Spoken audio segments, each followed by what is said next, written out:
আসসালামু আলাইকুম। সবাইকে স্বাগত জানাচ্ছি। আজকে আমাদের বিসিএস রিটেন প্রস্তুতি নিয়ে লাইভে আসার কথা ছিল। আমি কথা বলবো একজন প্রার্থী কিভাবে শুরু থেকে তার রিটেন প্রিপারেশনটা স্টার্ট করবে এবং রিটেনের কোন জায়গাগুলোতে তার ডিফিকাল্টি গুলোকে ওভারকাম করতে হলে কি করণীয় এই বিষয়ে আমি আমাদের কয়েকজন বক্তা এখানে কথা বলবেন।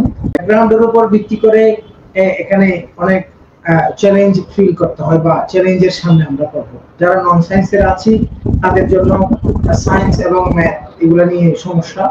আবার যারা সায়েন্সের আছি তাদের জন্য সাধারণ জ্ঞান টাইপের বাংলাদেশ বিষয়গুলি, আন্তর্জাতিক বিষয়গুলি, বাংলা এই বিষয়গুলো কিন্তু কম চ্যালেঞ্জের না। আবার ইংরেজিটা প্রায় সকলের জন্যই একটা চ্যালেঞ্জ সামনে রেখে নেই। তো আমরা পিএসসি গত 45তম বিসিএস রিটেন পরীক্ষা যেটা গেছে, এই পরীক্ষায় আমরা দেখেছি অনেকটা ক্রিয়েটিভ প্রশ্ন তারা করেছেন। তো যারা নতুন প্রার্থীরা আছেন তাদের প্রিপারেশনটা শুরু থেকে কিভাবে আগাবে এই নিয়ে পরামর্শ দেওয়ার জন্য আমি প্রথমে রিকোয়েস্ট করব, আমার সাথে আছেন রাকিব উদ্দিন আহমেদ। ও হচ্ছে 43rd ব্যাচে অডিট ক্যাডারে রিকমেন্ডেড। তো একজন অডিট ক্যাডার মতো অ্যাট্রাকটিভ একটা ক্যাডার পাওয়ার পথে তার জার্নিটা কেমন ছিল এবং নতুন সে পরামর্শ প্রদান করবে।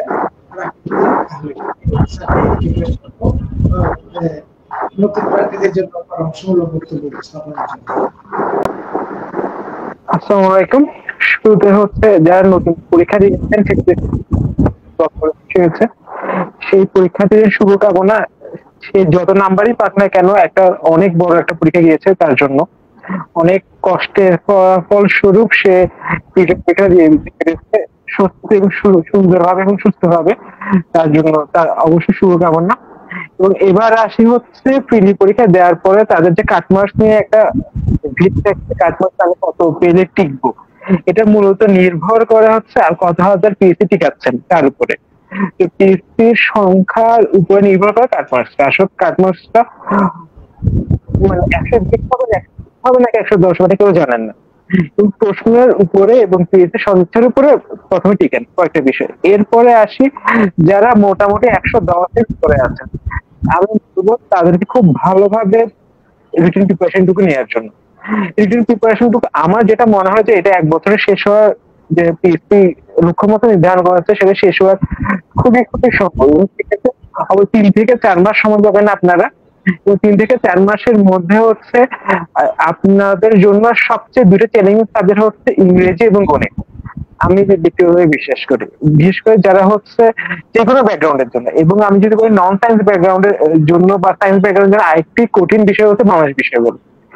এক্ষেত্রে আমি একটা কথা বলতে পারি যে 900 মাস থেকে পরীক্ষা আছে, তার মধ্যে 200 করে যে 3টা সাবজেক্ট আছে বাংলা, ইংরেজি এবং বাংলাদেশ, মোটামুটি হচ্ছে পুরো গেমটাই চেঞ্জ করে দেয়। আপনি বাংলাদেশ বিশ্ববিদ্যালয়ে খুব বেশি মার্কস তুলতে পারবেন, ইংলিশেও খুব বেশি মার্কস তুলতে পারবেন এবং বাংলায় খুব বেশি মার্কস তুলতে পারবেন। তুলনামূলকভাবে 100 মার্কসের তুলনায় 100 মার্কসের পরীক্ষাগুলোতে আপনার নাম্বারের ডিফারেন্স দেখে থাকেন যে 5 থেকে 10-এর বেশি পার্থক্য হয় না। কিন্তু বাংলাদেশ বিশ্ববিদ্যালয়ের সাবজেক্ট দেখেন তখন তো আমাকে 130%, 30 মার্ক এবং ইংলিশ মার্কস দেখে থাকেন তো সে কেউ কোনো ক্ষেত্রে হচ্ছে ইংলিশে 110%, আবার কেউ 40%, 60%, 70% তো মার্কস পায়। এবার পিএসসি যেটা পজিটিভ এবং ডিসেন্ট যেটা করেছে হচ্ছে ইংলিশে পুরোপুরি হচ্ছে গতানুগতিকের বাইরে গিয়ে সেক্ষেত্রে হচ্ছে তার ফ্রি হ্যান্ড রাইটিং এর একটা দক্ষতা দেখতে। তো আমি বলবো যারা প্রিলি এক ধরনের পরীক্ষা রিটেন তার চেয়ে কয়েকদিন কঠিন একটা পরীক্ষা, তারপরে আপনাকে পুরোপুরি সরাসরি যাচাই করার সুযোগ থাকে। যেমন আপনি তো বলবেন ইংলিশের মধ্যে আপনি কতটুকু দক্ষ এবং ফ্রি হ্যান্ড রাইটিং আছে, এটা ক্ষেত্রে 4টা অপশন থাকে, আপনি 4টা অপশনে সঠিক দিলে অন্তর্ভুক্ত। ইংলিশের ক্ষেত্রে হচ্ছে আপনি যদি গ্রামাটিক্যাল এরর ক্যাপিটালাইজেশন এরর গুলো হয়, আপনি যদি না পারেন মিটিং করতে না পারি, সেক্ষেত্রে হচ্ছে আপনি নিশ্চিত খুব একটা ভালো করবেন। এবং স্যার গণিতের ক্ষেত্রে বলি আমি মূলত পাস করেছি 333 ভোকাবুলি, কিন্তু ব্যাপারটা হচ্ছে আপনি যখন ট্রান্সলেশন লিখবেন, আপনি কোনো একটা উদ্দীপকের উপর লিখবেন, ধর আপনি ন্যাচারাল বিউটির উপর লিখতে হতে পারে, অর্থাৎ মূল্যবৃদ্ধি নিয়ে হতে পারে, অর্থাৎ প্রাইস হ্যাক নিয়ে হতে পারে সেটা হচ্ছে কোনো একটা সমসাময়িক কোনো ঘটনা নিয়ে। এই জিনিসগুলো কিন্তু ব্যালেন্সের ভোকাবুলি বা ম্যানহাটনের 1000 ভোকাবুলির মধ্যে অনেক সময় থাকে না। তো এটা কোথাও আপনি ডেইলি পেপার পড়বেন, তখন সেই ডেইলি পেপার গুলো পড়ার ক্ষেত্রে হবে কি, তারপর সমসাময়িক ওয়ার্ড গুলো চুজ করতে পারবেন। আরেকটা ব্যাপার হচ্ছে কি, আপনি যখন পেপার পড়বেন তখন আপনার শব্দ চয়ন খুবই সুন্দর হবে। এবং আপনি একটা বাংলা শব্দ যেভাবে পেপার পড়লে যেভাবে লিখতে পারবেন, ঠিক একই লাইন একই কথা অন্য লাইন একইভাবে লিখতে পারবেন না, এটা সত্যি। আপনি 3 মাস পেপার পড়ে যখন লিখবেন দেখবেন আপনার মধ্যে অবশ্যই পরিবর্তন হচ্ছে। আরেকটা কথা যদি বলতে পারি, যে ইংলিশের মধ্যে একটা ওয়ার্ড আছে সুন্দর, সুন্দরের ওয়ার্ড হচ্ছে বিউটিফুল, এবং অবশ্য অ্যাস্থেটিক হয়। কখন অ্যাস্থেটিক হবে, কখন বিউটিফুল হবে, বা কখন নাইস হবে, তো এই ওয়ার্ড গুলো চুজ করার একটা ব্যাপার থাকে, যে আমি এই ওয়ার্ড গুলো এই জায়গায় এভাবে চুজ গুলো করতে পারি। খুব ইম্পর্টেন্ট, টাইম ম্যানেজমেন্ট করাটা খুব ইম্পর্টেন্ট, এবং খুব বেশি লিখতে হয় বোধ হয়। লিগাল সাইজে একটা খাতা বানিয়ে নিবেন, যেখানে পরীক্ষা দেন চাইবেন যে কোচিং এ পরীক্ষা দেন সেই কোচিং এর লিগাল সাইজে একটা খাতার মধ্যে পরীক্ষা দেওয়ার জন্য নিজেও পারলে একটা লিগাল সাইজে খাতা নিয়ে নিবেন, নিয়ে পরীক্ষাগুলো দিবেন। আরেকটা শেষ কথা মানে বলতে চাই, যে হচ্ছে যে আপনারা প্রচুর লিখবেন, এগুলো লিখবেন, সুন্দর করে লিখবেন, এবং যে লেখাগুলো লিখবেন অবশ্যই এমন কোথাও গিয়ে খাতাটা কাটাবেন যেখানে আপনার সঠিক মূল্যায়নটুকু হবে, আপনার বানান ভুলো দেখবে, আপনার দাড়ি কমা ভুলো দেখবে, জ্যোতি চুন্নের ব্যাপারগুলো, ক্যাপিটাল ব্যাপারগুলো দেখবে, কোথায় মূর্ধন্য হবে, কোথায় দন্তন্য হবে, র্যাপ গুলো কোথায়, মাত্রাগুলো কোথায় হবে। কথা হচ্ছে আমি এতগুলো দেখতে পারি কিনা, 2 ঘন্টা পরীক্ষা বা 4 ঘন্টা পরীক্ষা মধ্যে এতগুলো বুঝতে পারি কিনা। ব্যাপারটা তো হচ্ছে যে আমরা না বুঝলেও আপনি যদি কারো একটা খাতা এক পলক দেখবেন, তখন আপনি বুঝে যাবেন যে আচ্ছা এখানে দেখে ঠিক মনে হচ্ছে না। এবং কেউ যদি প্রপারলি বিরাম চিহ্ন, কেউ যদি প্রপারলি ক্যাপিটাল চিহ্ন এগুলো মেনটেন করে লিখে, কেউ যদি জ্যোতিষী মেনটেন করে লিখে, আপনি এক পলক চোখ বুঝে বুঝে যাবেন আচ্ছা সে কিন্তু ঠিক লিখেছে। তো আমার মনে হয় যে এই কাজগুলো যদি আপনি করতে পারেন তাহলে হচ্ছে যে খুবই ভালো হয়। আচ্ছা আর বাকিটুকু হচ্ছে বলবেন, স্যাররা বলবেন, এখন সাকিব ভাই অনেকে বলবেন, তারপর যদি কোনো কিছু দরকার আমি অ্যাড করবো। উপরেই একটা ওভারভিউর মতো কিছু সাজেস্টিভ পরামর্শ দিয়েছে। যারা নতুন প্রার্থী এদের এখানে কোর কিছু কথা আসছে, অর্থাৎ ভেতর থেকে তার ইংরেজি ইমপ্রুভমেন্টের জন্য কাজ, ম্যাথমেটিক্স এর জন্য আসলে কোন জায়গা থেকে প্রিপারেশনটা শুরু করবে, পিএসসির প্রশ্নের ধরনগুলো কেমন, এই বিষয়গুলো বক্তব্য থেকে উঠে এসেছে। পাশাপাশি বাংলাদেশ বিষয়গুলি এবং সাধারণ বিষয়গুলোর ক্ষেত্রে করণীয় বিষয়ে এই বক্তার বক্তব্য থেকে আমরা কথা শুনেছি। তো আমি এই পর্বে রিকোয়েস্ট করব আমাদের আরেকজন ক্যাডার 41st ব্যাচের আতহার সাকিব, ইনি রিটেন পরামর্শ দিবেন, নতুন প্রার্থীরা কিভাবে অ্যাকচুয়ালি রিটেন প্রিপারেশনটা স্টার্ট করবে, তার জন্য পরামর্শমূলক বক্তব্যের জন্য রিকোয়েস্ট করব।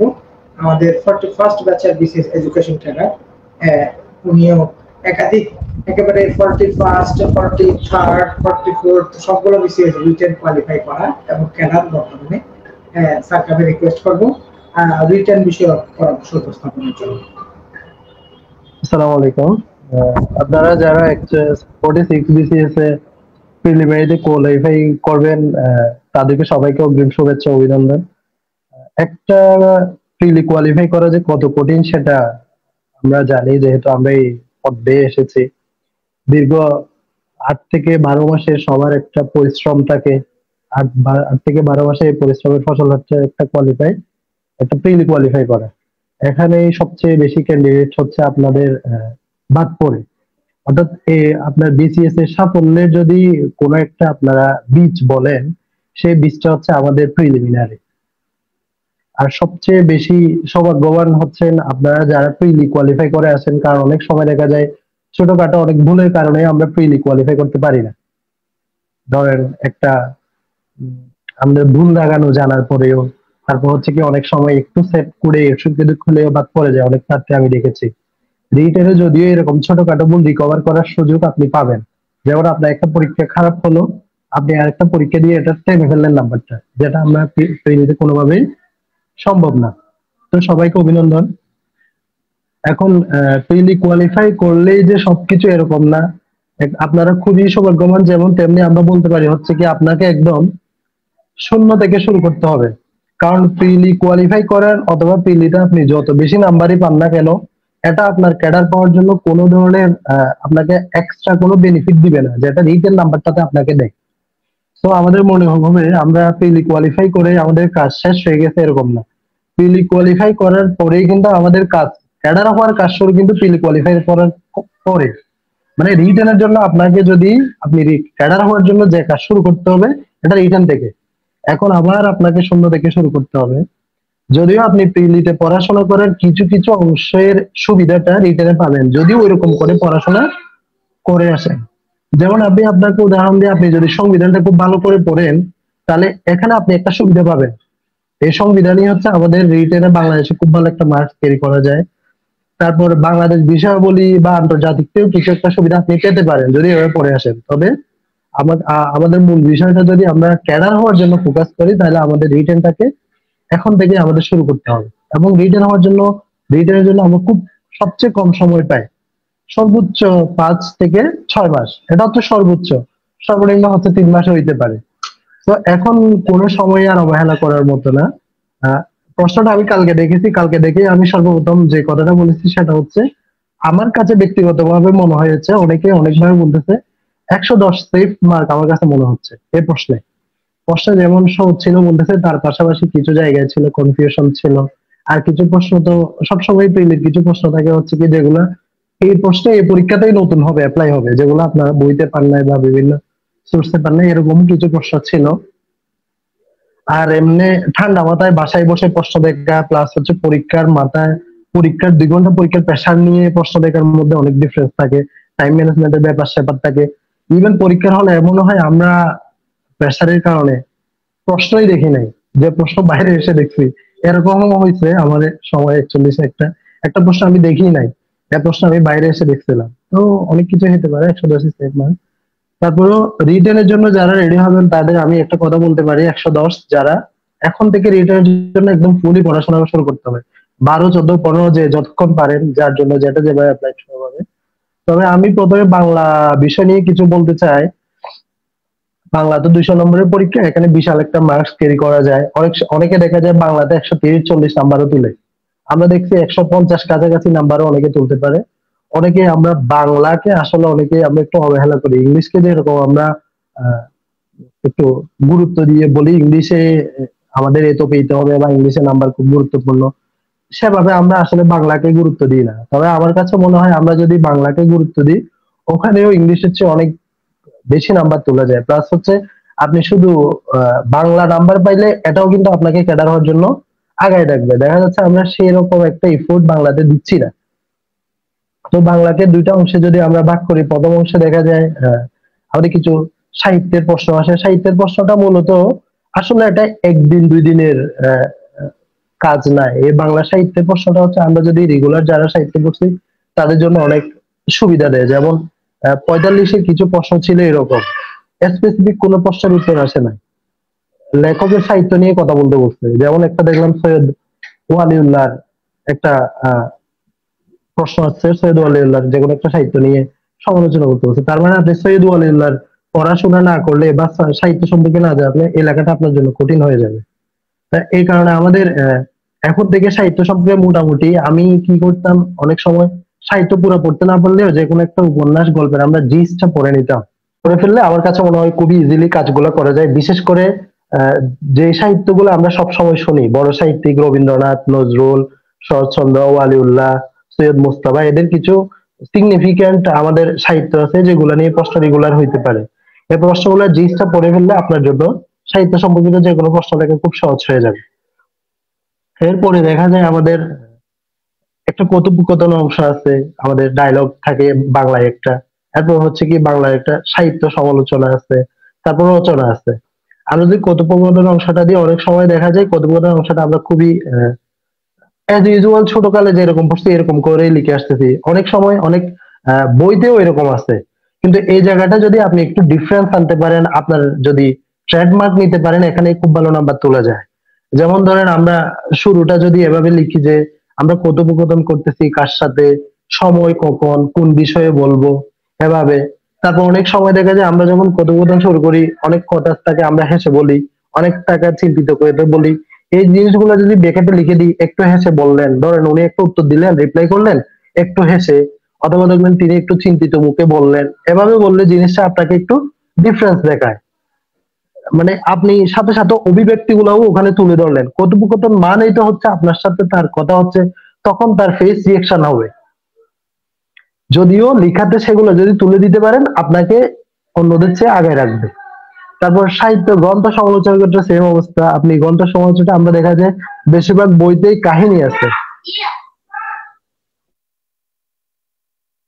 জায়গায় কাহিনী না লেগে আমরা মূল বিষয়টা তুলে আনতে চেষ্টা করতে হবে। এটার আসলে সাহিত্য সমালোচনার মূল বিষয়টা হচ্ছে কি, এই সাহিত্য এটার অবদান কি রূপ, এটা সমাজে কি অবদান করবে, এই জিনিসটা তুলে আনতে হবে। যেমন ধরেন আমরা আহ হৈমন্তী যে গল্প, এটার যদি সাহিত্য সমালোচনা করতে বলে, আমরা যদি হৈমন্তী গল্পটাই তুলে দিই, এটা তো সমালোচনা হচ্ছে না, এটা তো কাহিনী বলা হচ্ছে। আমাদের এই জায়গাটাই করা হচ্ছে হৈমন্তীর যে পটভূমি, এটা এই গল্পটা দিয়ে সমাজে কি অবদান রাখছে, এর মূল উদ্দেশ্যটা কি ছিল। মূল উদ্দেশ্যটা ছিল হচ্ছে এই যে আমাদের সমাজে একটা যৌতুক প্রথা, এই জিনিসটাকে যে এটা যে খুব খারাপ অবস্থা করতেছে, এবং সমাজে হাজার হাজার মেয়ের বিয়ের এটাকে আটকাচ্ছে, এবং যে একটা ব্যাড প্র্যাকটিস হচ্ছে, এই সম্পর্কে মানুষকে সচেতন করা। তাহলে এই জিনিসটাকে আমাদের হাইলাইট করতে হবে। এরকম অনেক উপন্যাস আছে, যেমন রবীন্দ্রনাথের ধরেন শেষের কবিতা, এটা সাহিত্য সমালোচনা। আমরা তো শুধু কাহিনী তুলতে পারি না, এখানে ত্রিভুজ প্রেমের একটা আহ অবস্থান ছিল, সেখানে একজনের সাথে একজনের দেখা সাক্ষাৎ, এর মূল বিষয়টা তুলে আনতে হবে। আর এরপরে আমরা যদি বাংলা রচনাতে যাই, রচনায় দেখা যায় কি আমরা অ্যাজ ইউজুয়াল ভাবে রচনা লিখি। আমার কাছে মনে হয় রচনায় লেখাটা একটু সাহিত্যিক ভাব নিয়ে আসা উচিত। যেহেতু বাংলা সাহিত্য এবং আমাদের সাহিত্যের টিচাররাই এই খাতাটা মূল্যায়ন করেন, সেহেতু তারা একটু সাহিত্যিক ভাইব ফেলে, তাদের কাছে জিনিসটা কি লাগে অনেকটা সাহিত্য ভাব আসে। যেমন আমরা 44-এর সময় আমার ছেলেবেলা একটা আমাদের রচনা আসছিল, আমি আমার ছেলেবেলা রচনাটাই লিখছিলাম। তখন সেখানে হচ্ছে আমি প্রত্যেকটা প্যারা শুরু করছিলাম ছোট কালের কিছু কবিতার অংশ দিয়ে, প্রত্যেকটা প্যারায়। যেমন ধরেন ছোটকালে আমরা পাঠশালায় গেছিলাম, তখন আমি এই লাইনটা আনছিলাম, আহ পাড়ার সকল ছেলে মোরামাই ভাই একসাথে চলি আর পাঠশালায় যায়। তারপর ধরেন আরেকটা ছিল আমাদের গ্রাম নিয়ে, এই লাইনে আপনি আমাদের গ্রাম কানি মায়ের মতন, আলো দিয়ে বায়ু দিয়ে বাঁচাইতে পান। এইরকম দুইটা দুইটা যখন আপনি প্রতি পেয়ারার সামনে যখন এই বিষয়গুলো দেন, তখন জিনিসটা আপনাকে অনেক বেশি কি করে,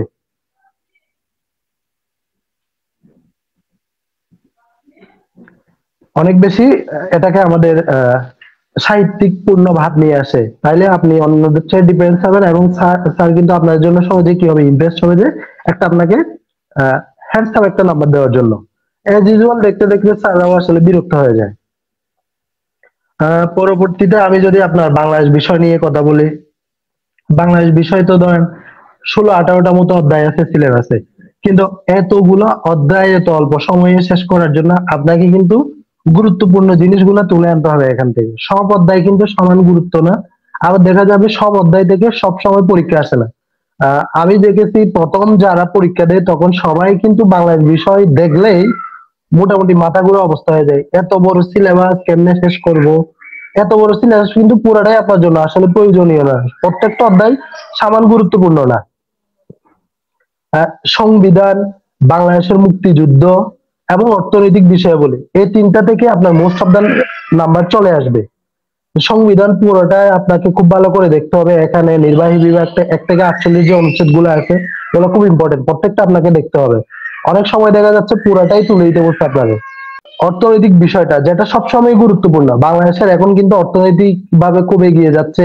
বাংলাদেশের গতবার এবং লাস্ট 3-4 বারে যদি আমরা পরীক্ষা দেখি, তাইলে অর্থনীতি থেকে বেশিরভাগ প্রশ্ন আসছে। এরপরে আছে আপনার বাংলাদেশের ঐতিহ্য, কৃষ্টি, কালচার, এখান থেকে মোটামুটি প্রশ্ন হয় লিখিততে, এগুলা দেখতে হবে। এরপরে সাম্প্রতিক বিষয়গুলো আপনাকে একটু দেখে আসতে হবে, আপনি বুঝতে পারবেন হচ্ছে কোন সাম্প্রতিকটা এবার আপনাকে বাংলাদেশ বিষয়গুলিতে পিক করবে। যেমন 43-তে একটা প্রশ্ন ছিল, তখন জনশুমারি চলতেছিল, তখন জনশুমারি নিয়ে একটা প্রশ্ন আসছিল। তারপর 44-এ আমাদের প্রধান নির্বাচন কমিশনার নিয়োগ আইন একটা আইন হয়েছিল। এরপরে তখন এটা নিয়ে একটা প্রশ্ন হয়েছিল, প্রধান নির্বাচন কমিশনার নিয়োগ আইন। অর্থাৎ আপনাকে সাম্প্রতিক যে বিষয়টি ইম্পর্টেন্ট, যেমন আমার কাছে 46 মনে হয় উপজেলা নির্বাচন আইন বিষয়, এইটা নিয়ে প্রশ্ন হতে পারে। তাহলে এখান থেকে আপনাকে চুজ করতে হবে কোন কোন অধ্যায়টা বাদ দিয়ে কি কি জিনিসগুলো আপনাকে পড়তে হবে। 16-17টা অধ্যায় থেকে সবটাই আমার জন্য গুরুত্বপূর্ণ না। আন্তর্জাতিকেও সেম অবস্থা আপনার। এখান থেকে আপনাকে প্রথমে যে আমাদের কনসেপচুয়াল বিষয়গুলো পড়ে ফেলতে হবে যে কোনো একটা বই থেকে। এরপরে আপনাকে ট্রেন্ডি বিষয়গুলো তুলে আনতে হবে, কোন কোন বিষয়টা এবার ইম্পর্টেন্ট। এখানে আবার দুই ভাগে ভাগ করতে হবে, একটা হচ্ছে বাংলাদেশ ও ইন্টারন্যাশনাল রিলেশন, একটা হচ্ছে পুরা আহ, শুধুমাত্র আন্তর্জাতিক সম্পর্ক এবং যুদ্ধ বিগ্রহ সাময়িক ঘটনাবলী, এই দুটা নিয়ে। কারণ আমরা দেখতেছি প্রায় বিসিএস এ আন্তর্জাতিক একটা প্রশ্ন অবশ্যই হচ্ছে কি বাংলাদেশ এবং আন্তর্জাতিক সম্পর্ক নিয়ে আসে। যেমন 41 একটা প্রশ্ন ছিল আপনার বঙ্গোপসাগর বাংলাদেশের যে আন্তর্জাতিক সম্পর্ক আইপিএস, এটা নিয়ে একটা প্রশ্ন ছিল। প্রত্যেকটা বিসিএস এ এরকম একটা প্রশ্ন থাকে। এর পাশাপাশি এরপরে দেখলাম আমরা ইন্ডিয়ার যে এনআরসি নিয়ে একটা প্রশ্ন ছিল। তাহলে আমাদের পরবর্তী যে বাংলাদেশের পরে আন্তর্জাতিক সম্পর্কে ইন্ডিয়ার যে আন্তর্জাতিক সম্পর্ক বাংলাদেশ, এই জিনিসটা গুরুত্ব দিতে হবে। এরপরে হচ্ছে ওয়ার্ল্ড এর প্রশ্নটা, ট্রেন্ডি যে সাম্প্রতিক যে বিষয়টা চলতেছে। 43-তে একটা প্রশ্ন ছিল আপনার রাশিয়া ইউক্রেন যুদ্ধ নিয়ে। এরপরে শ্রীলঙ্কার যে প্রশ্ন, এটা নিয়ে একটা প্রশ্ন ছিল। তাহলে আমরা আন্তর্জাতিক সম্পর্কের প্রশ্নটাকে 3 ভাগে ভাগ করতে পারতেছি। একটা হচ্ছে প্রথমত বাংলাদেশের আন্তর্জাতিক সম্পর্ক, এটা নিয়ে মাস্ট বি একটা প্রশ্ন হয়, আমরা কয়েক বিসিএস থেকে এটা দেখতেছি।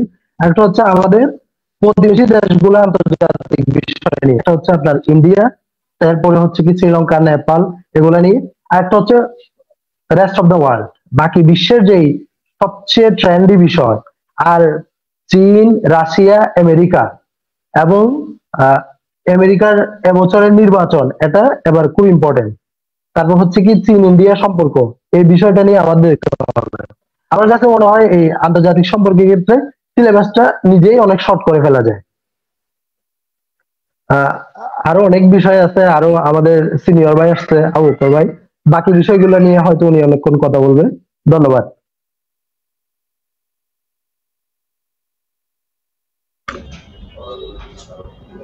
ধন্যবাদ আতহার সাকিব। বিষয়ের গভীরে গিয়ে অ্যাকচুয়ালি আসলে কাজে আসার মতো আজকের সেশনটাকে একেবারে ইফেক্টিভ করে তুলেছে আমাদের দুজন বক্তা।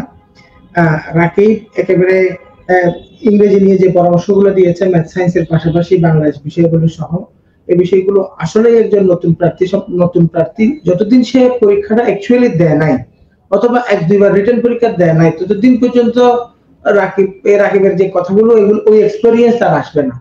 আবার এখানে আমাদের সাকিব একেবারে বিষয়ের সবচেয়ে গভীরে ঢুকে, বিশেষ করে বাংলার জায়গাগুলো, বাংলার সাংস্কৃতিক বিষয়গুলো তো আসলেই বাংলার যে বিষয়গুলো নিয়ে টাচ করেছে, এই বিষয়গুলো কিন্তু একজন প্রার্থী পরীক্ষা দেওয়ার পরেও অনেকে বুঝতে পারে না। তো আসলে আমি ক্যাডার পাচ্ছি না, কাঙ্ক্ষিত নাম্বার পাচ্ছি না, এই ধরনের অনেক অনুযোগ ব্যর্থতার পরে আমরা শুনি। কিন্তু আসলে যদি আমরা শুরুতেই এই ধরনের সাজেস্টিভ পরামর্শগুলো যখন পেয়ে যাই, তখন আমরা কিন্তু নিজেদেরকে এই জায়গাগুলো থেকে রক্ষা করার একটা সুযোগ আমরা পাই। তো বকর স্যার আজকে সারাদিন ক্লাস নিয়েছেন। স্যারকে আমরা মূলত ইলেকট্রিসিটি চলে যাওয়ার কারণেই স্যারকে একটু করে কিছুক্ষণের জন্য পেয়েছি।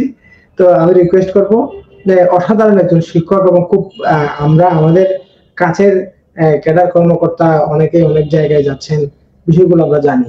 তো কাছে থেকে জানি হিসাবে আমি বকরের সিনিয়র, এখানে 2 জন আছে, বকর আমার সরাসরি স্টুডেন্ট কিন্তু এই জন্য আমি একজন সরাসরি শিক্ষক হিসেবে যেটা বলতে পারি, অসাধারণ ট্যালেন্টেড একজন মানুষ এবং খুব অসাধারণ পড়ায়। তো স্যারকে আমি বলবো অন্তত কয়েক মিনিট শিক্ষার্থীদেরকে রিটেন প্রিপারেশনটা তারা কিভাবে আসলে স্টার্ট করা দরকার। পিএসসি তে যে ধরনের প্রশ্নের মধ্যে একটা সৃজনশীলতা চলে আসছে, বিশেষ করে 45 প্রশ্নের মধ্যে যে পরিবর্তনগুলো আমরা দেখতে পাচ্ছি, এই বিষয়গুলো একজন নতুন প্রার্থীকে আসলে কিভাবে চিন্তা করা দরকার। একজন নতুন প্রার্থী সাধারণত যে কাজটা করে সেটা হচ্ছে বাজার থেকে এসে গাইডগুলো কিনবে, ইভেন অনেকেই অপেক্ষা করবে প্রিলি রেজাল্ট পর্যন্ত। প্রিলি রেজাল্টে যখন দেখবে সে তার রোল নাম্বার আসছে, তারপরে সে বাজারে যাবে, বাজার থেকে সো কল্ড কিছু গাইড কিনবে, গাইডের মধ্যে প্রিভিয়াস কোশ্চেন গুলোর যে সলিউশন গুলো আছে বা যে পড়াশোনা গুলো আছে ওইগুলোর উপর ভিত্তি করে প্রিপারেশনটা নেয়। আসলে কি বিসিএস ওই জায়গায় আছে নাকি এর বাইরে গিয়ে প্রিপারেশনটা আসলে আউট অফ দ্য বক্স চিন্তা করার বিষয় আছে? হ্যাঁ, আমি বক্কর স্যারকে বলবো নতুনদের জন্য একেবারে মানে প্রথমবার যারা প্রিপারেশন শুরু করবে তারা তারা আসলে আজকে থেকে তাদের করণীয়টা কিভাবে, একেবারে খুব সংক্ষেপে স্যারের কথা আমরা শুনবো। জি, আসসালামু আলাইকুম। আমি আবু বকর, আমার তো পরিচয় করিয়ে দিলেন স্যার। তো আমি বিসিএস রিটেন পরীক্ষা 5 বারের মতো দিয়েছি। 38তম বিসিএস আমি শিক্ষাগারে কর্মরত আছি। তো আমার যে বিষয়গুলা যারা জুনিয়র আছেন তাদের জন্য পরামর্শ থাকবে, আমাকে প্রথমে আপনার বিসিএস এর সিলেবাসটা ডাউনলোড দিতে হবে। আমরা অনেকেই কিন্তু বিসিএস প্রিপারেশনটা শুরু করেই সিলেবাসটা না বুঝে আন্দাজে। আমাকে প্রথমে টু দ্য পয়েন্ট সিলেবাস ধরে ধরে কোন বিষয়গুলো আমাকে অ্যাডভান্স হতে হবে এবং কোন বিষয়গুলোতে আমার মার্কস বেশি আসবে সেই বিষয়গুলো আগে আমাকে আইডেন্টিফাই করতে হবে। যেমন বাংলা ব্যাকরণ এবং বাংলা আপনার এই যে সাহিত্য থেকে যে প্রশ্নগুলো আসে এখানে অনেক বেশি নাম্বার উঠতে পারে। তারপর হচ্ছে আপনার দ্বিতীয় কাজ যেটা করতে হবে সেটা হচ্ছে ইয়ার কোশ্চেন গুলা। বিগত আমাকে 35তম বিসিএস এর পরবর্তী যে বিসিএস গুলা পরীক্ষা অনুষ্ঠিত হয়েছে এই পরবর্তী বিসিএস গুলোতে প্রশ্নের প্যাটার্ন ছিল, সে আলোকে আমি নিজেকে কিভাবে আপনার প্রিপেয়ার করতে পারি সে বিষয়টা আমি মোটামুটি প্রশ্ন দেখেই বুঝতে পারবো। কিন্তু আমি যদি প্রশ্নটা অ্যানালাইসিস না করি বা অ্যানালাইসিস করার ক্ষমতা যদি আমার না থাকে তাহলে আমি অন্যদের থেকে এই জায়গায় পিছিয়ে পড়বো। একটা বিষয় হচ্ছে বিসিএস আপনার প্রতিনিয়তই পরিবর্তন হয়। প্রত্যেকটা বছর দেখবেন এক একটা প্রশ্নের প্যাটার্ন বা প্রশ্নের পরীক্ষার ধরন এক এক ধরনের। এই জন্য আমাকে বিগত 4-5 বছর প্রশ্নগুলা কালেকশন করে আমাকে চিন্তা করতে হবে যে আমার স্ট্র্যাটেজি কি হবে। এরপর হচ্ছে আপনার আমি যদি স্পেসিফিক সাবজেক্টের কথা যদি বলি, যেহেতু আমি বাংলাদেশ বিষয়গুলি পড়াই, বাংলাদেশ বিষয়গুলিতে আপনার যে বিষয়গুলো আমার খুব বেশি কমন বিষয় যেগুলা থেকে প্রশ্ন আসবেই আসবে, যেমন আমি মুক্তিযুদ্ধ নিয়ে আমি এমন ভাবে প্রিপারেশনটা নিব যে প্রিপারেশনটা আমার ভাইভাতেও কাজে লাগবে এবং এখান থেকে আমার প্রতি বছর 30 থেকে 50 নাম্বার পর্যন্ত প্রশ্ন আসে। তাহলে এই বিষয়গুলো আমি খুব বেশি ভালোভাবে ফোকাস করব। আর একটা বিষয় হচ্ছে বাংলাদেশ বিশ্ববিদ্যালয়ের সংবিধান এবং সরকার ব্যবস্থা থেকে প্রতি বছরই আমার 20 নাম্বার প্রশ্ন আসে। তাহলে এই প্রশ্নগুলো সংবিধানের যে প্রশ্নগুলো আসে এই প্রশ্নগুলো কিন্তু আমি লিখতে পারলে আমার ভালো নাম্বার ক্যারি করা সম্ভব। এরপর আরেকটা বিষয় হচ্ছে আমার বাংলাদেশ বিষয়গুলো যদি বলে থাকি তাহলে অর্থনীতি এবং বাংলাদেশের যে অর্জনগুলা, বাংলাদেশের আর্থিক যে বিষয়গুলো আছে, ডেভেলপমেন্টের বিভিন্ন বিষয়গুলো, সেই বিষয়গুলো যদি আমি টু দ্য পয়েন্ট নোট করে যদি আনসার করি, নোট করে যদি একটা খাতা রেডি করি, তাহলে আমি মনে করি সেটা আমার বাংলাদেশ বিষয়গুলোর জন্য কাজে লাগবে। পাশাপাশি আমার যে যদি কোনো রচনা লিখতে হয় বাংলা এবং ইংরেজিতে সেই বিষয় আমার কাজে লাগবে। এরপরে আন্তর্জাতিকের বিষয় দিয়ে আমি আসি। আন্তর্জাতিকে আপনার 10টা আপনার ছোট প্রশ্ন আনসার করতে হয় এবং এখানে 4×40 নাম্বার। এখানে আমরা দেখি প্রতিবারেই আপনার প্রশ্নের ভেরিয়েশন থাকে এবং আপনি এখান থেকে প্রশ্ন কমন আসা খুবই টাফ। কমন একবারেই পড়ে না বললেই চলে। এখান থেকে প্রতি বছরই আপনার 10টা প্রশ্নের মধ্যে দেখবেন আপনার 3-4টার বেশি প্রশ্ন কমন পড়ে না। বাকি 8-10টা প্রশ্ন আমি লিখতে হয়, কিন্তু লিখবো কিভাবে? তো এই জন্য আমি সমসাময়িক যে বিষয়গুলো আলোচিত সেই বিষয়গুলোর টপিকস গুলো, বিভিন্ন থিওরি ভিত্তিক বিষয়গুলো আমি নোট ডাউন করব এবং এই বিষয় একটা সাবজেক্টের জন্য একটা সাবজেক্টের জন্য আলাদা খাওয়া তৈরি করবো। এরপরে বিসিএস এর আন্তর্জাতিকের যে বড় প্রশ্ন আসে 3টা আর 15 নাম্বার করে 3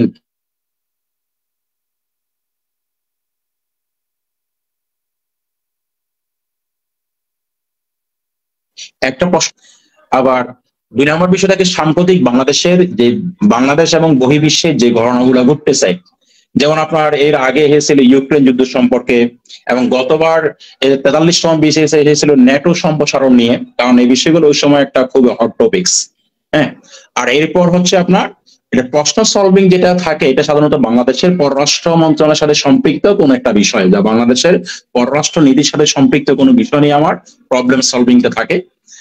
আর বাংলা বিষয়গুলোর মধ্যে আমার বাংলা শুধুমাত্র এখানে আমাকে প্রিপারেশন নিতে হবে সাহিত্যের প্রশ্নগুলো আমার ডেপথ প্রশ্ন হয় এবং আপনার এই যে আমি যদি বলি ব্যাকরণের প্রশ্নগুলো আপনাকে এত বেশি পড়তে হবে না, কারণ এগুলো আপনি প্রিলিমিনারি প্রিপারেশনের সময় যে প্রশ্নগুলো আপনি পড়েছেন সেটাই, এগুলা দেখে গেলে হবে। আর ইয়ার কোশ্চেন গুলো একটু সলভ করবে।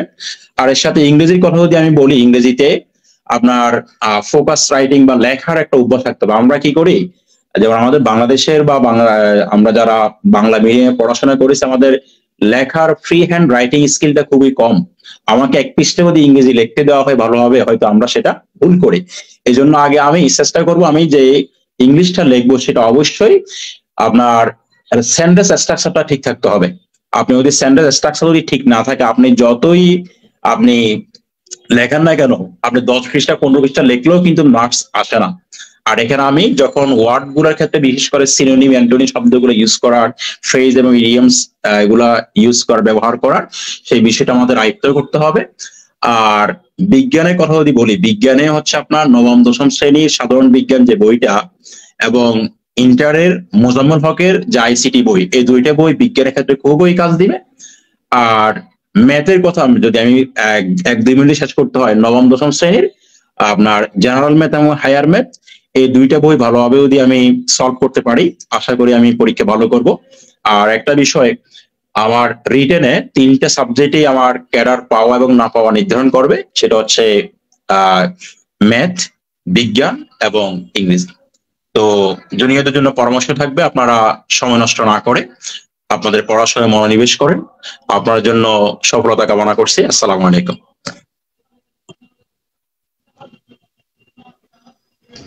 ধন্যবাদ বক্কর স্যারকে। খুব অল্প সময়ে প্রায় সবগুলো বিষয় নিয়ে স্যার পরামর্শ দিয়েছেন। নতুনদের জন্য আসলে মানে একেবারে প্রথম দিনেই অনেকগুলো কথা বলে ফেললে কিন্তু তারা কাজে লাগাতে পারবে না। স্যারের ইনস্ট্রাকটিভ কথাগুলো আশা করব আমরা যারা নতুনরা প্রিলিমিনারি পরীক্ষাটা ভালো দিয়েছি, আজকে থেকে কাজ শুরু করে দিব। স্যার বিশেষ করে যে কিছু বিষয়ের টেক্সট বইয়ের কথা বলেছে, এই বিষয়গুলো লাগবে, সিলেবাস লাগবে, প্রশ্ন লাগবে, এই কাজগুলো আমরা শুরু করে দিব। তো আমাদের মূলত ইলেকট্রিসিটি ছাড়াই, আমাদের ভিডিওর অবস্থা থেকে সবাই বুঝতে পারছেন ইলেকট্রিসিটি ছাড়া আমরা মূলত কাজ চালিয়ে যাচ্ছি। তো আমি আমাদের রাকিব উদ্দিন আহমেদ, ও হচ্ছে প্রথম দিকে যে কথাগুলো বলেছে, যে কোনো কারণে আমরা কিছু কথা একটু সাউন্ড সমস্যা ছিল, এই জন্য রাকিবকে আমি আরো একবার জয়েন করালাম এবং আমি স্পেসিফিক করে দিচ্ছি, মূলত নন সায়েন্সের যারা আছে তারা ম্যাথ বিজ্ঞান নিয়ে আসলেই অনেক বেশি সমস্যা ফেস করে। তো এই বিশেষ করে সায়েন্স এবং ম্যাথকে কিভাবে সহজে তারা গুছিয়ে প্রিপারেশনটা নিতে পারে, তার জন্য আমি রাকিবের কাছে আরেকবার পরামর্শ চাই এবং প্রয়োজনে ইংরেজি কথাগুলো আরেকবার সংক্ষেপে রিপিট করে দিব। আচ্ছা, তো আমি প্রথমে আবার একটু বলি, কিছু বেসিক থাম্ব রুল বলি। প্রথমত সবার জন্য, প্রথমে আপনি একটি রিটেন পরীক্ষার্থী যারা 110 উপর পাবেন, তো ওই মনে করে ফার্স্ট কাজ হচ্ছে আপনার সবার জন্য সিলেবাস ডাউনলোড করবেন, ডেইলি 2টা পেপার পড়বেন, অবশ্যই অনলাইনে অফলাইনে না। একটা হচ্ছে প্রথম আলো এবং ডেইলি স্টার, এবং যে সিলেবাসের সাথে সঙ্গতিপূর্ণ, এটা একটা কথা গেল। দ্বিতীয় হচ্ছে কোন বিষয়গুলো পড়বেন। বাংলা প্রথম আলোর ক্ষেত্রে শব্দ চয়ন খুবই ইম্পর্টেন্ট, ডেইলি স্টারের ক্ষেত্রে শব্দ চয়ন খুবই ইম্পর্টেন্ট। আমি শব্দ চয়ন বলতে আমি যদি বুঝাই, আমি আবারও বলি যে ট্রান্সলেশন যখন আমার আনসার করতে হয়, বা সেই ক্ষেত্রে বাংলা ইংরেজি, সেক্ষেত্রে 25-25-50, সেতে 15 হচ্ছে বাংলায়। তো হচ্ছে প্রায় 65 মার্কসের মধ্যে এগুলো সাম্প্রতিক বিষয়ের উপরে থাকে, বা এমন বিষয়ের উপরে থাকে যেগুলো ব্যালেন্সে 333টা ওয়ার্ড করে কভার করা যায় না। তো আপনাকে অবশ্যই এখান থেকে ওয়ার্ড গুলো পড়তে হবে, এবং আরেকটু উপকার হবে যে আপনার হাতের লেখা, মুখের শব্দ চয়ন এবং কথা বলার স্টাইল, রাইটিং স্টাইল পুরোপুরি পরিবর্তন হয়ে যাবে। এটা গেল আপনার 2 নাম্বার কাজ। 3 নাম্বার কাজ হলো আপনার একটানা, আপনি যে প্রথম পরীক্ষার্থী হয়ে থাকেন এই প্রথম দিকে, যে আপনি কিছু একটা করতে চান, যে ফার্স্ট রিটেন হোক, সেকেন্ড রিটেন হোক, কিছু একটা করবেন, থেকে 10 ঘন্টা আপনি পড়ার টেবিলে বসার জন্য মনোনিবেশ করবেন। সেটা আপনি যদি ছোটখাটো খুব একটা চাকরি করেন, আমার মনে হয় যদি বয়স থাকে বা আপনি ওই চ্যালেঞ্জটা নেওয়ার জন্য প্রস্তুত থাকেন, তো বলবেন যে না ঠিক আছে, আমি এই জায়গাতে করবো না, আমি এই জায়গায় করবো, জাম্প করবো। থার্ড, আমি যদি যেটা কাজটা করেছিলাম যে আমি লাইব্রেরি ইউজ করবো, সেটা যদি আপনি বাসায় পড়তেন খুবই ভালো, যেটা আমি পড়তে পারিনি। আমি লাইব্রেরি ইউজ করতাম, বিসি হেল্পলাইন লাইব্রেরি ইউজ করতাম প্রায় 2 থেকে 2.5 বছর, অনেক সময়।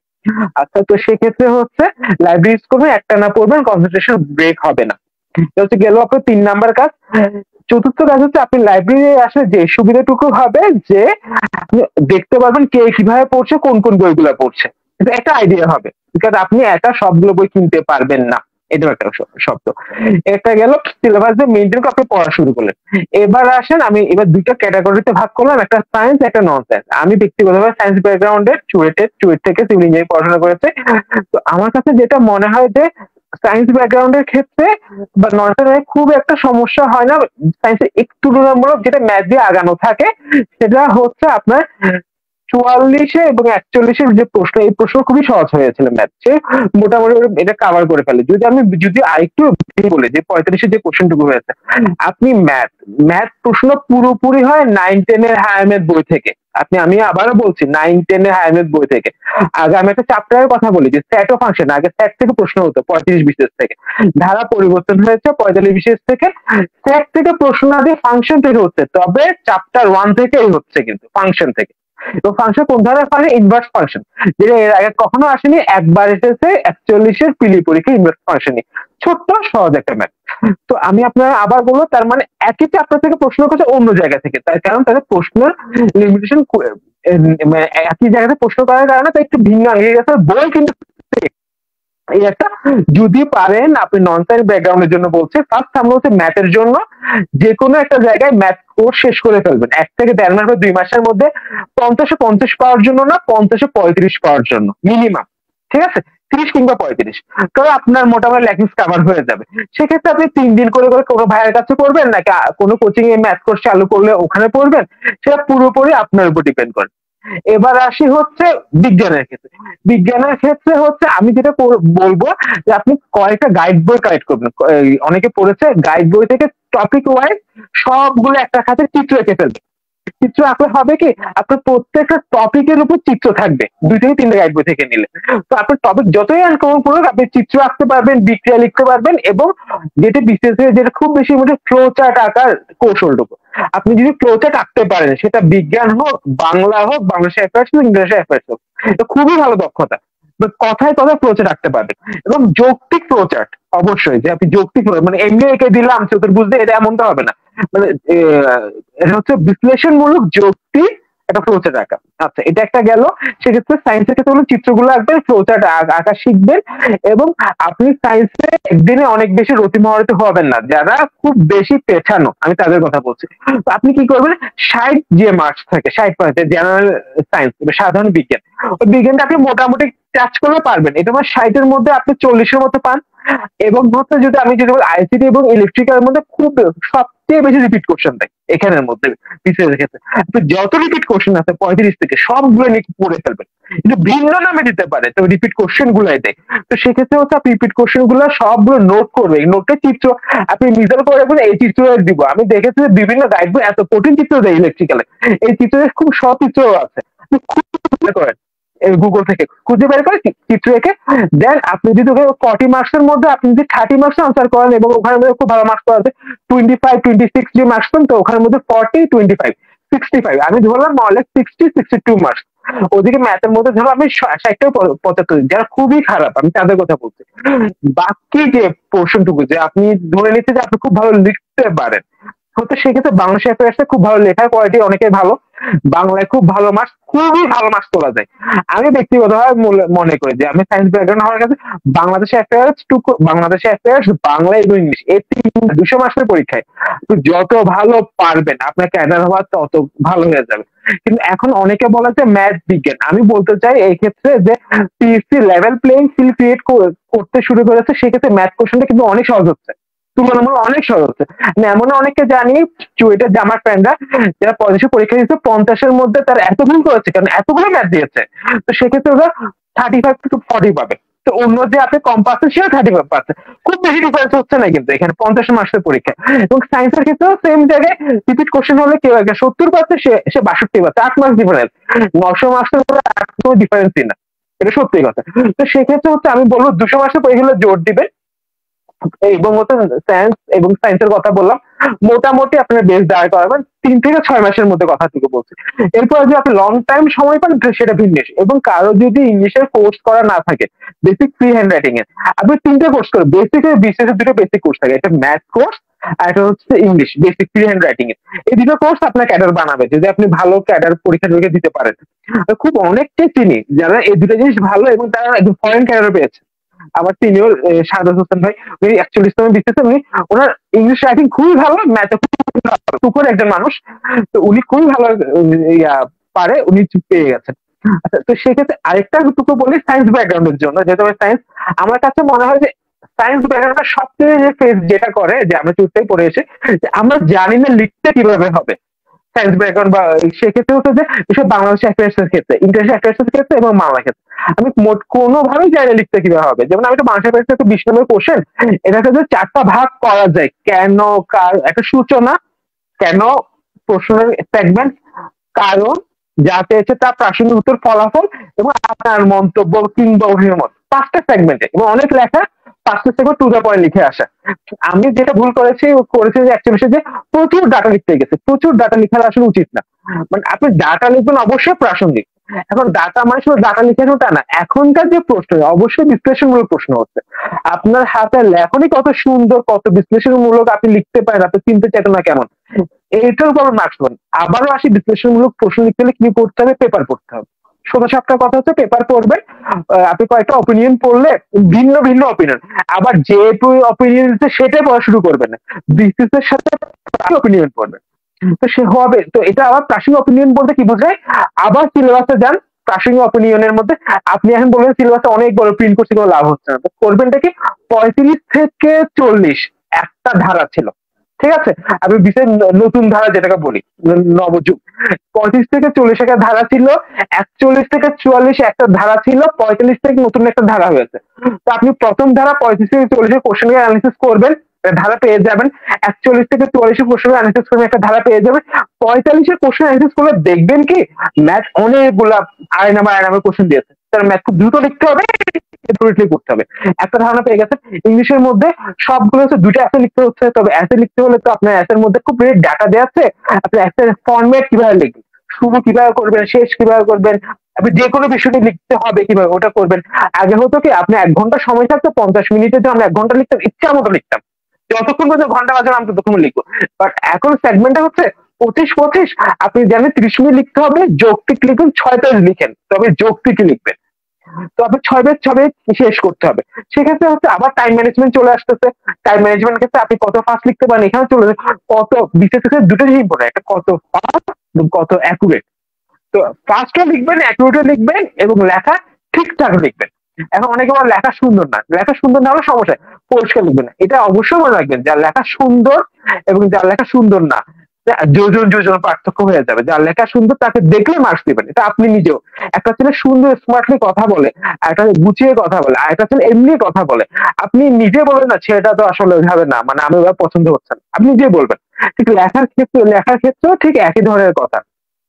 আমি ইংলিশে গেলাম, এবার হচ্ছে আপনি সংবিধান পড়ার, পুরো সংবিধান পড়তে হয় না, সংবিধান যে জিনিসগুলো পড়তে হয় সেগুলো আগে দাগাবেন। তো মোটামুটি মোটা দাগে সায়েন্স ব্যাকগ্রাউন্ডের, সায়েন্স নন সায়েন্স সবার ক্ষেত্রে এই কাজগুলো করতে হয়।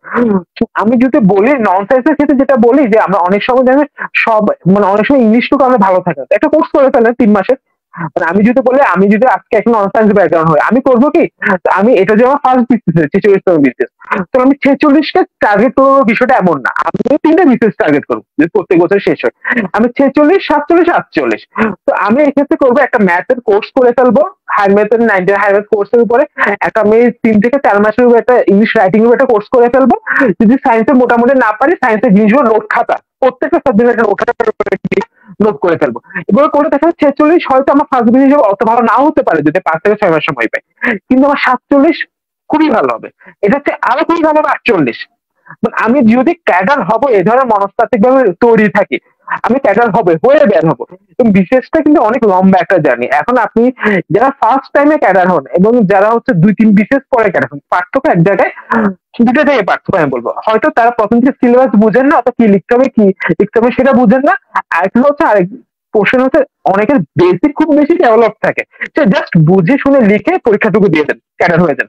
কিন্তু আমার বেসিক খুবই দুর্বল, আমি জানি যে আমি ওর সাথে কমপ্লিট আজকে করতে না পারি, কালকে করতে পারবো, পরশু করতে পারবো, তারপর দিন করতে পারবো, বাট কমপ্লিট আমি ঠিকই করতে পারবো। বাট আপনাকে আরেকটা হচ্ছে, দ্বিধায় কাউকে খালি হাতে ফেরান না, কোনো না কোনো আপনি চাকরি পাবেন। এবং বিশেষ হচ্ছে, আমি বিশ্বাস করি এটা, আমি আমাদের কোচিং এ আমি যদি একটা কথা বলি, পাবে মানে একটা প্রাইভেট কথা বলি, যে হচ্ছে যে আমার বিশেষ হেল্পের নাম 10-12 জন যারা পড়েছে, প্রত্যেকে চাকরি পেয়েছে, প্রত্যেকে ক্যাডার। দুই একজন যারা হননি তারা হচ্ছে 44 হবে, এটা নিশ্চিত। তো হচ্ছে যে লাইব্রেরিতে সময় দিবেন, বাসায় যদি পড়তে পারেন খুবই আলহামদুলিল্লাহ ভালো, যদি না পারেন লাইব্রেরিতে সময় দিবেন। একসাথে না পারলে রিটার্নটা আলাদা আলাদা পড়বে, দেখে পড়বেন, কে কিভাবে দেখবেন, মার্কিং গুলো দেখবেন যে কে বেশি মার্কস পাচ্ছে, আমি খাতা একটু দেখে আসি যে ও কিভাবে লিখছে। এবং আপনার যদি বেসিকটা টুকু দুর্বল থাকে অবশ্যই অবশ্যই বেসিক কাজগুলো করবেন আমি যা বললাম। এবং সিনিয়র যদি থাকে অবশ্যই নক দিবেন যে ভাই কি করলে ভালো হয় বা আপু কি করলে ভালো হয় একটু দেখান, আমি একটু বলি। তো আপনাকে অবশ্যই সিনিয়রে হেল্প করবেন। এবং আমাদের যিনি আরাফাত স্যার আছেন উনি কিন্তু অসম্ভব হেল্প করছে আমাদেরকে। মানে আমি এখনো বিশ্বাস করি যে আরাফাত স্যার না থাকলে হয়তো হেল্পলাইন আমি লাইব্রেরি ইউজ করতে পারতাম না। আমি লাইব্রেরি ইউজ না করতাম আমি কোনোদিন ক্যাডার হইতে পারতাম, এটা আমি মনে প্রাণে বিশ্বাস করি। তো আরেকটা জিনিস হচ্ছে যে গ্রুপে থাকবেন, আমি বললাম তো 10-12 জন আমরা সবাই কৃতজ্ঞ কিন্তু আরাফাত স্যারের উপরে। তো হচ্ছে যে ওই কাজগুলো ভালোভাবে করবেন এবং হচ্ছে কিছু জিনিস মেনে করবেন, হয়তো সফলতা প্রথম দিকে ধরা নাও দিতে পারে, তবে লেগে থাকবেন। আমি বিশ্বাস করি 3টা বিসিএস, আমি বলি 2টা প্রিলি এবং হচ্ছে যে একটা রিটেন না দেওয়া পর্যন্ত অন্য চাকরিতে জয়েন করা উচিত না। পরীক্ষা দিবেন না এটা বলছি না, জয়েন করা উচিত না এটা বলছে। যদি আপনি 2টা বিসিএস 2টা রিটেন দিয়ে ফেলতে পারেন তারপর যেন আলহামদুলিল্লাহ দেখবেন তারপর চাকরি হয়ে যাবে, কোনো না কোনো আপনার চাকরি হয়ে যাবে। বিসিএস থেকে হয়তো নন ক্যাডার হয়ে যাবে, নন ক্যাডার আপনি হয়ে যাবে, আমি বিশ্বাস করি সেটা। এবং দেখবেন যে একটা বিসিএস না হলে দিতে আপনি এত বেশি জেনে যাবেন 2-3টে বিসিএস দেওয়ার পরে আপনি বলবেন আমি এটা পারি, এটা ট্র্যাক করা সম্ভব। তো যারা ট্র্যাক করতে পারবেন, যাদের প্রিলিমার্স আমি বলি 110 উপরে আছে, আপনি টিকবেন কি টিকবেন না সেটা পরের বিষয়, আপনি প্রিপারেশন নিতে শুরু করেন। না টিকে যেটা ইংলিশে একটা কোর্স করবেন, ম্যাথে একটা কোর্স করবেন, সায়েন্সের জিনিসগুলো নোট করে রাখবেন, দেখবেন আগিয়ে যাবেন। যেন 47 বিসিএস হলে আপনি অবশ্যই ট্র্যাক করবেন, তখন সেটা আপনি উপকার দেবে। আর যারা 46 শুরু করবেন তারা হচ্ছে যে অবশ্যই এটা একটু করবেন। আমি বিশ্বাস করি 6টা মাস সময় পেলে 1 মাস একটু পড়াশোনা করলে হয়ে যায় প্রথম দিকে, ঠিক আছে? তো এতটুকু ছিল আমার বলার। যদি কারো কোনো প্রশ্ন থাকে বা স্যারের কোনো প্রশ্ন স্যার জিজ্ঞেস করতে পারবেন। ধন্যবাদ রাকিবকে, অনেক ইফেক্টিভ কথা আমরা পেয়েছি। নতুনরা আশা করি এই পরামর্শগুলো যথাযথভাবে কাজে লাগাবে। তো আমি মূলত এখানে আর কোনো প্রশ্নের দিকে আগাচ্ছি না। দুইটা ইনফরমেশন সবার জন্য রেখে যাব, সেটা হচ্ছে এই যে রাকিবের যে কথা, এখানে পত্রিকা পড়ার উপরে সে দুইভাবে কথাগুলো বলেছে। এখন আমি ইংরেজি পড়াই, রিটেনের ইংলিশটা ভালো করার জন্য বিসিএস এর সাথে রিলেট করে এমন আর্টিকেল গুলা পত্রিকা থেকে ডেইলি পড়া। একজন বিসিএস এর সিরিয়াস প্রার্থী হিসাবে আনডাউটেডলি আপনার কাছে এই কাজটা ফরজ। প্রথম কাজ হবে আপনি ডেইলি একটা পত্রিকা থেকে একটা আর্টিকেল পড়বেন রিলেটেড টু বিসিএস, অর্থাৎ যে টপিকটা এসআই হিসেবে আসতে পারে, যে টপিকটা আপনার বাংলাদেশ আন্তর্জাতিক বা অন্য কোনো জায়গায় কাজে লাগবে, ওই ধরনের কোন একটা টপিক পড়ার পরে খুব মনোযোগ দিয়ে একটা পত্রিকা পড়বেন। এই আর্টিকেলটা পড়ার পরে এখানে আননোন ওয়ার্ড গুলো মার্ক করবেন এবং এই আর্টিকেলটা শেষ করার পরে একটা সাদা খাতা এবং কলম নিয়ে বসবেন। এটার উপরে আপনার নিজস্ব একটা সামারি আপনি লেখার চেষ্টা করেন। এতে করে এই একটা কাজের মাধ্যমে আপনার ইংরেজির টোটাল একটা গোছানো প্রস্তুতি কিন্তু হতে থাকবে। প্রথমত হচ্ছে আপনার একটা কম্প্রিহেনশন সলভ করার যে একটা বিষয় বিসিএস এ, এই কম্প্রিহেনশন সলভ করার স্কিলটা ডেভেলপ হবে, কারণ আপনি ডেইলি আর্টিকেল গুলো পড়ছেন। আবার পড়তে পড়তে আপনার যখন রিডিং হ্যাবিট ডেভেলপ হবে, রিডিং স্কিল ডেভেলপ হবে, তাতে করে খুব সহজে দ্রুত পড়ে স্কিমিং করে ওই যে একটা প্যাসেজ থেকে কোশ্চেন বের করে আনার যে দক্ষতা, এটা বাড়বে।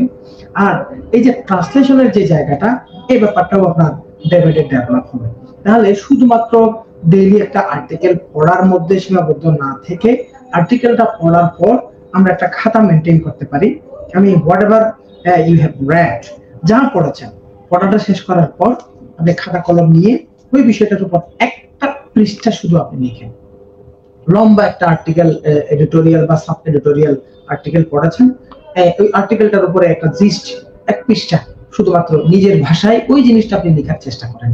ইনস্ট্যান্ট কোনো কিছু পড়ার পরে লিখতে গেলে অনেক বিষয় আসবে। বিষয় হচ্ছে কতগুলো টার্মিনোলজি থাকে, অর্থাৎ লেখনের মধ্যে টার্মিনোলজি গুলো কিছুক্ষণ আগে যেহেতু পড়াছেন ওটা ব্যবহার করার একটা অভ্যাস আপনার মধ্যে ডেভেলপ হবে। তারপরে হচ্ছে কোন একটা কিছু নিজে থেকে লেখার একটা দক্ষতা ডেভেলপ হবে। যেমন প্যাসেজের মধ্যে প্রথম 30 মার্কসের যে থিমেটিক কোশ্চেন গুলো, এই কোশ্চেন গুলো আগে 10টি প্রশ্ন আসতো, একটা 3 নাম্বার করে আমরা 30 মার্কসের অ্যান্সার করতে হতো। কিন্তু 45তম বিসিএস রিটেন পরীক্ষায় আমরা দেখেছি এখানে প্রশ্ন এসেছে 5টা একটা 6 নাম্বার করে অথবা 6টা একটা 5 নাম্বার করে। যেহেতু 5 থেকে 6 নাম্বারের একটা প্রশ্ন আপনাকে অ্যান্সার করতে হবে, ওখানে কিন্তু একটা ইফেক্টিভ লেখা লিখতে হবে যে লেখাটা ওই রিটেনের যে প্যাসেজটা ইনস্ট্যান্ট পড়ে ওই প্যাসেজ থেকে একটা প্রশ্ন, যে প্রশ্নের উত্তরে আপনাকে কমপক্ষে 2 পৃষ্ঠার একটা লেখন লিখতে হচ্ছে। 5 বা 6 নাম্বার যদি হয় অবশ্যই 2 পৃষ্ঠা লিখতে হবে। তাহলে প্যাসেজটা পড়ে ইনস্ট্যান্ট 2 পৃষ্ঠা লেখার যে দক্ষতা, এটা ডেভেলপ করার জন্য যে কথাটা আমি শেষ মুহূর্তে বললাম, এটাই হচ্ছে the best way, the easiest way. গাইডের মধ্যে যে সকল প্যাসেজ আপনাকে অনুশীলনের জন্য দেওয়া হবে এবং গাইডের মধ্যে ওই প্যাসেজগুলো থেকে যে সকল প্রশ্ন এবং তার স্যাম্পল অ্যান্সার করা দেওয়া আছে, বাংলাদেশে একটা গাইডও নেই যে গাইডের মধ্যে মানসম্মত একটা প্রশ্নের অ্যান্সার দেওয়া আছে। ইভেন বিসিএস এর যে প্রিভিয়াস কোশ্চেনগুলো, এই কোশ্চেনগুলোর জন্য যে কোশ্চেনগুলোকে যে সলিউশন করা দেওয়া হয়েছে, এই সলিউশনের মধ্যে ওখানে স্পেসিফিক লেখা আছে don't copy any word from the passage, এই স্পেসিফিক লেখা আছে। এবং এই 45তম রিটেন পরীক্ষায় একটা এক্সট্রা ক্লজ যোগ করে দেওয়া হয়েছে, অর্থাৎ যদি আপনি কপি করেন তাহলে পরে এটা আপনার পরীক্ষার নাম্বারিং এর ক্ষেত্রে এফেক্ট করবে, এই ধরনের ক্লজ আলাদা করে লেখা আছে। তার অথচ আপনি গাইডের মধ্যে অ্যাবসলিউটলি 100% গাইডের সবগুলো প্রশ্নের স্যাম্পল অ্যান্সার যেগুলো দেওয়া আছে সবগুলো হুবহু কপি করে এখানে লিখে দেওয়া আছে। এই জন্য গাইড নয়, অর্থাৎ প্রস্তুতির জায়গা হবে পত্রিকা এবং আর্টিকেল গুলো পড়া। তো ইংরেজির জন্য আমি আজকে পার্টিকুলার বিষয়ভিত্তিক কথা নয়, আসলে এভারেজ বা টোটাল মিলে একটা কথা। তো আমি পরামর্শ দিব, অনেকেই পরামর্শ দিচ্ছে ফেসবুকে বিভিন্ন জায়গায় 1 সপ্তাহ 2 সপ্তাহ 10 দিন একটু রেস্ট নেন, তারপরে মাথা ঠান্ডা করে আস্তে ধীরে রিটেনের প্রিপারেশন শুরু করেন। এটা একটু বিলাসিতা টাইপের পরামর্শ হয়ে গেল।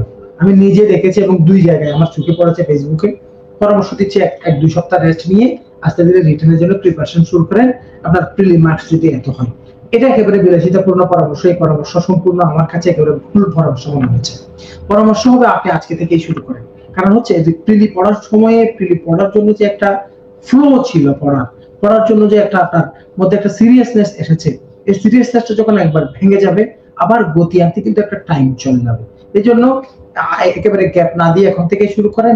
হ্যাঁ, প্রিলি পরীক্ষার 1-2 দিন আগে যেভাবে সিরিয়াসলি একেবারে নাওয়া খাওয়া ছেড়ে একেবারে পড়ার ভেতরে ডুবেছিলেন, ওরকম ডুবে থাকবার দরকার নাই, কিন্তু পড়ার সাথে কানেক্টিভিটিটা আজকে থেকেই হোক। তো আজকের বক্তাদের মধ্য থেকে, বক্তাদের অনেক কথাবার্তা থেকে আমরা অনেক ধরনের পরামর্শ পেয়েছি। অলমোস্ট সবকটি বিষয় নিয়ে পরামর্শ হয়েছে, মেন্টাল এবিলিটি ছাড়া। তো আমরা বিষয়ভিত্তিক পরামর্শ নিয়ে অনেক সেশন আমাদের থাকবে। আজকের এই সেশনটাতে আমি লাস্ট একটা ঘোষণা দিচ্ছি, আমাদের যে অনলাইন রিটেন যে কোর্স, এই কোর্স মাত্র 3500 টাকা প্রথম 100 জনের জন্য। আমাদের অলরেডি অনেকে এডমিটেড আছেন, আগামীকালকে আমাদের ক্লাস আছে, এর মধ্যে আপনারা জয়েন হয়ে যাবেন 3500 টাকা। এই ভিডিওর ডেসক্রিপশনে আমাদের অনলাইন কোর্সের বিস্তারিত আমরা লিংক শেয়ার করে দিব। পাশাপাশি যারা অফলাইনে আছেন তাদের জন্য আমাদের আগামী 30 এপ্রিল বিকেল 3টায় রিটেন সেমিনার থাকবে। রিটেন সেমিনারে আসবার, ফিজিক্যাল সেমিনারে আসবার একটা গুরুত্ব আছে।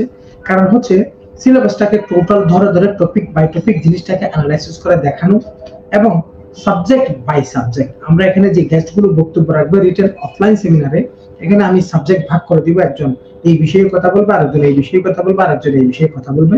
প্রত্যেকটা বিষয়ে টোটাল সিলেবাসটাকে একেবারে ক্লারিফাই করার যে একটা কাজ, এটা রিটেন সেমিনারে ইনশাআল্লাহ আমরা করার চেষ্টা করব। এবং কয়েকজন বক্তা বক্তব্য রাখবেন, প্রত্যেকেই ইন্ডিভিজুয়াল টপিকের উপর বক্তব্য রাখবেন। এই জন্য অফলাইন সেমিনারে আপনারা চলে আসতে পারেন। এবং অফলাইনের ক্লাস আমরা 30 তারিখের পরেই শুরু করব, কিন্তু অনলাইনের ক্লাস আমরা আগামীকালকে, আমাদের একটা ক্লাস আছে। আমাদের আজকের বক্তাদের মধ্যে বক্কর স্যার যিনি ছিলেন, ইনি রিটেনের এই ক্লাসটা নেবেন। এর মধ্যে যারা সংযুক্ত হয়েছেন অনলাইনে তারা ক্লাসটা করবেন, এবং যারা এর মধ্যে সংযুক্ত হওয়ার আছেন তারা এর মধ্যে আপনারা সংযুক্ত হয়ে যেতে পারেন।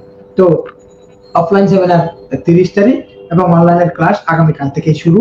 এবং অনলাইনে মাত্র 3500 টাকায় একেবারে অনেক ফিচার সম্বলিত, ফিচারগুলো নিয়ে আমি লিংক কমেন্ট বক্সে দিয়ে দিব, এখান থেকেই করবেন।